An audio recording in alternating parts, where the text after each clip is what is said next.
Hey, what's happening, Wargamers? Welcome to another video. We're looking at some more Marvel Crisis Protocol, and this week it is the Amazing Spider-Man, not to be confused with the Adequate Spider-Man that comes in the core box, but the Amazing Spider-Man and Black Cat. So we're taking a look at this one. This one's been really a lot of people have been really excited about getting this one because it does have a new post for Spider-Man, and a lot of people felt that the original one was kind of underwhelming. So as you can see here, we're looking at the two miniatures, bases, some stat cards, and some team tactic cards, and of course, always tokens. We always get tokens. So let us crack into the box and see what we got kicking around. So as always, we're going to take a quick peek at the instructions just to see how complex they may be. And right off the bat, Blackcat looks really simple. I mean, I'm not a huge fan of her pose. Not necessarily that I don't like it, but I just feels like with the base it just doesn't quite work. But anyway, she looks very simple to put together, which is excellent. Actually, so does Spider-Man himself. In fact, like the base itself appears to have more directions on how to assemble than Spider-Man.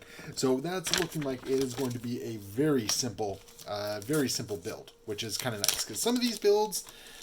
None of them have really been too complicated these days, but some of the early waves were definitely a pain to take care of and look at.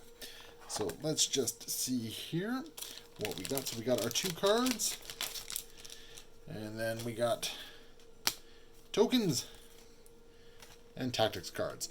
So let's take a quick peek at the tactics cards first. So we got Aunt May's Wheat Cakes, which basically it's just an ability to remove slow and some damage. Very, very cheap to activate. Great card for the Web Warriors. Dig it quite a bit.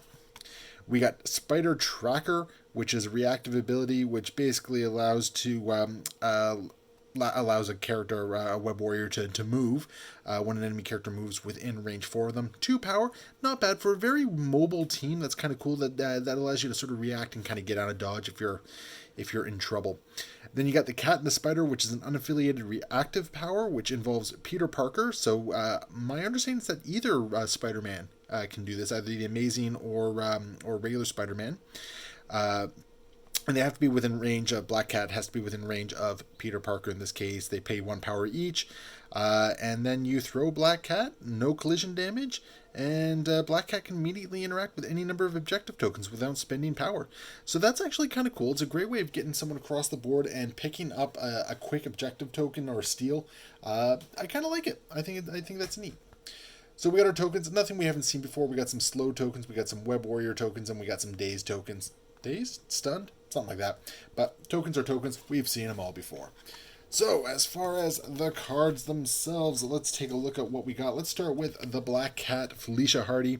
So pretty standard stats across the board there. 3 defenses, 5 health for 3 threat, and not too bad. Her regular builder attack does have a pierce. That's always kind of nice, get through some damage. Her spender attack, which is strength 6 for 2. It looks like there is a stagger special condition on it, which is really cool.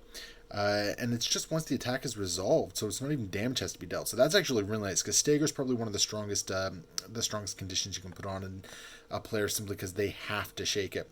And then elusive allows them to move on a wild.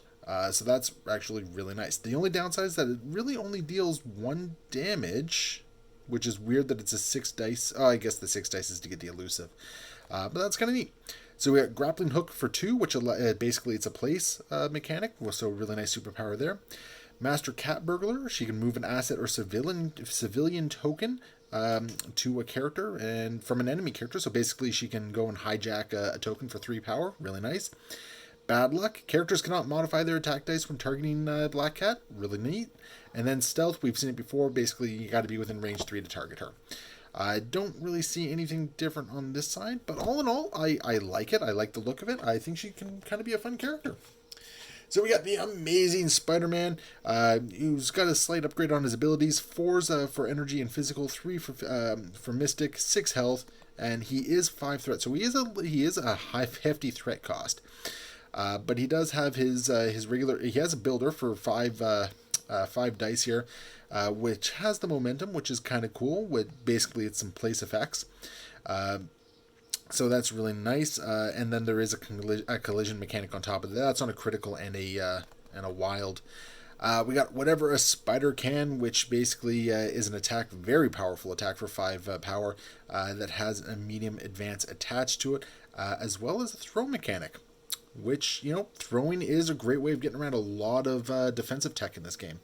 He does also come with another leadership ability for the Web Warriors, which in this case, he basically, the Web Warriors can apply a slow special condition to an enemy, and if they already had the slow special condition, what's this say here? If the chosen character already had the slow special condition, place within range 1 of its current position and remove the slow special condition.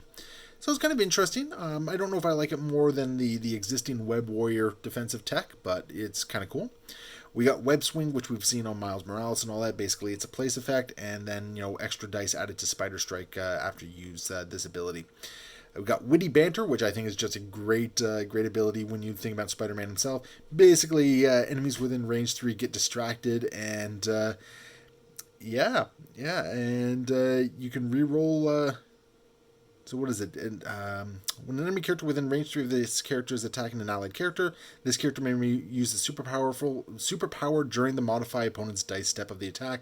You may reroll 1 die in the attack roll. So basically, you force a reroll on the enemy's attack dice.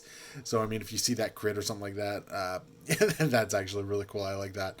Or the wild, for instance. And then you got Mastered Spider Sense, so it can reroll any number of its defense or dodge dice. Really nice. And then Web Crawler.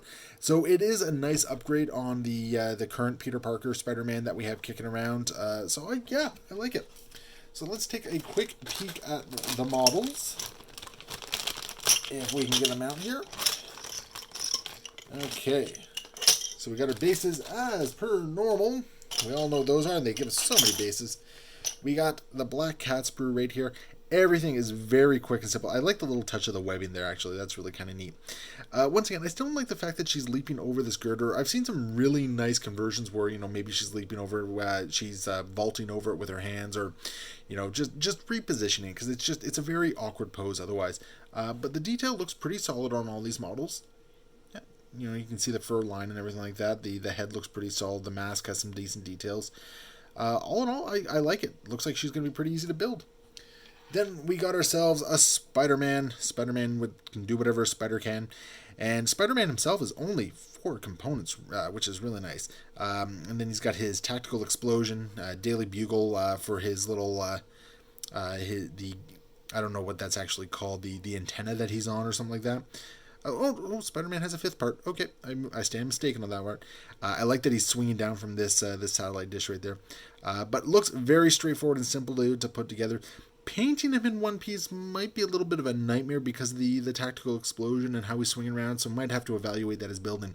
But as usual, we're going to get these assembled and hopefully get some paint on it and come back and take a look at those. So we're back, and we have Blackcat and the Amazing Spider-Man ready to go. We're going to take a look at Blackcat first. She's a little bit simpler to just examine here. So let's just take a quick look. And, I really tried to repose her. I really did. It was not working with me, unfortunately. So I just went with the standard pose, which is kind of unfortunate because it looks kind of weird. It looks like something is really missing from this. Unfortunately, as a result, I kind of got to give this model a pass as far as design goes. I'm just not feeling it as much. I do like the design of the cat suit itself. I think that there's a lot going on here. I just feel she could have been designed a little bit better, in my opinion. Because otherwise she has a lot of really nice details on her. It is just that pose. I think they could have done something really cool with having her vaulting over this girder or jumping over explosion. We've seen a lot of really good community conversions for it. So yeah, I think unfortunately Blackcat's a little bit of a weak model for me design-wise, which is really unfortunate because otherwise I like a lot of the other individual aspects, but together they just don't work for me. Spidey, on the other hand, I just love doing this model right here. I had a lot of fun putting it together. I know a lot of people have complained about the explosion and whatever this antenna piece is and everything like that, but I just loved putting it together. I like the whole thing. I like the Daily Bugle aspects of it. The explosion coming off, like basically everything looks like it's hitting the ground and exploding. I love his pose, much more dynamic than the one we got in the core box. Gotta watch out for his webbing though. At one point it did break right along there for me, so it is glued back on with some plastic glue. So I got a little bit lucky with that one, but you really gotta watch out for that one because if you're not careful, it is going to break on you. Otherwise, I do like the fact that he has 2 contact points, one right on his shin. Now, unfortunately, I got a little bit of a glue blob there that I got to take care of. You can see another little glue blob right under there. And then the other part of it connects on the saucer right here. But otherwise, I love the fact that he has that forward momentum. I love the fact that it looks like he's about to sort of like thwip to another spot of the battlefield. I like that he's holding on to the web bunched up. I like virtually everything about this model. I really enjoyed it. I felt like the details were a little bit better. They weren't quite as shallow as the other Spider-Man model, so I felt that getting the black lining in the suit was a lot easier to do this time around. Yeah, just in general, I think this is a great model. Not my favorite. I think the Lizard is still kind of kicking around at my favorite right now, but just in general, fantastic model. So there we go. That is the Blackcat and Spider-Man. Hopefully you guys enjoyed this video. Be sure to hit that like and subscribe button. Go ahead and slam it down, and we will see you next time. In the meantime, happy wargaming.